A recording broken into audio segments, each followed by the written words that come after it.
চট্টগ্রামের প্রাণের উৎসব ঐতিহ্যবাহী জব্বারের বলি খেলার ১১৬তম আসর শুরু হয়েছে লালদিঘি ময়দানে। বলিদের কুস্তির সাথে সাথে উৎসবের আবহে মেতে উঠেছে পুরো নগর।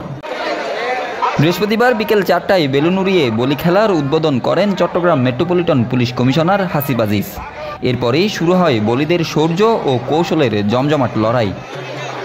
চলতি আসরে অংশ নিচ্ছেন ৯০ জন বলি, যাদের বেশিরভাগই তরুণ ও যুবক। প্রতিটি লড়াইয়ের সাথে তাল মিলিয়ে চারপাশে উৎসবের উচ্ছ্বাসে ফেটে পড়েছেন হাজারো দর্শক। শুধু বলি খেলা নয়, এর সাথে শুরু হয়েছে বৈশাখী মেলাও। মাঠ জুড়ে চলছে হরেক রকমের দোকানপাট, শিশুর খেলনা, মুখরোচক খাবার আর গ্রামীণ বিনোদনের আয়োজন। আয়োজকরা বলছেন, জব্বারের বলি খেলা শুধু একটি খেলা নয়, এটি চট্টগ্রামের সংস্কৃতি, ইতিহাস ও মানুষের আবেগের বহিঃপ্রকাশ। বলি খেলার তালে তালে বাজছে ডোল, আর তাতে প্রাণের সুর তুলে চলছে চট্টগ্রামের এই শতবর্ষী ঐতিহ্য। Desk report, news now 24।